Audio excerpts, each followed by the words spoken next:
मला वाटतं की तुझ्या हाताला चव आहे, मग उगाच दुसऱ्यांकडे काम करण्यापेक्षा तू स्वतःच डबे का नाही करत करू? अरे वा, अहो मस्त आयडिया आहे. गौरी, तुझी तर पहिली कमाई झाली. हेच कर ना तू.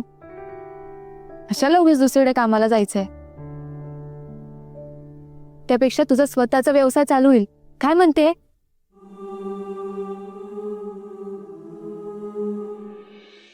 पण असं कधी काही केलं नाहीये मी. आणि नुकसान झालं तर? डब्यांच्या व्यवसायात कसलं आलंय ग नुकसान? आणि आम्ही आहोत ना तुझ्या पाठीशी. आणि तुझे डबे उरले तर आम्ही खाऊ ना.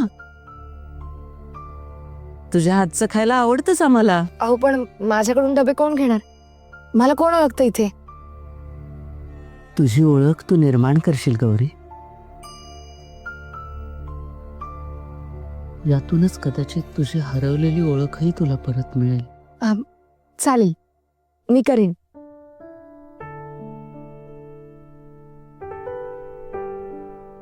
सो सुखात राहा.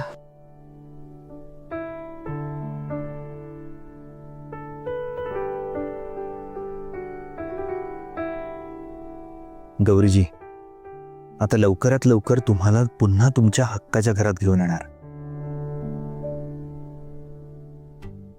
काय ग, ही भांडी का काढली आहेत सगळी? अगं आपण नवीन व्यवसायाला सुरुवात करतोय ना, मग स्वयंपाकघर असं छान चकचकीत नको का दिसायला?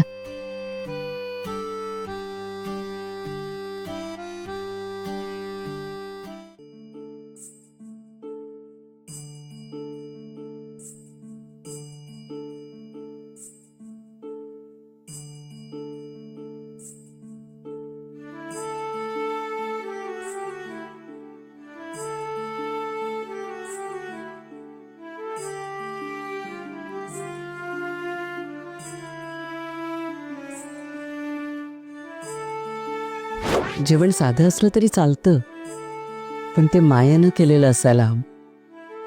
मग लोक वाट बघतात आपल्या माणसाच्या हातच्या जेवणाची. किती माया आहे नंदाईंच्या बोलण्यात. अगदी आईच बोलते असं वाटतं.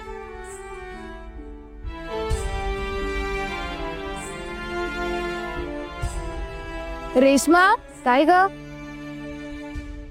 अगं पैसे दिले होते ना, ते कुठे आहेत? अगं ते बघ, ते डाळीच्या डब्यात ठेवलेत. तू भांडे लावून घे, मी आलेच. बर.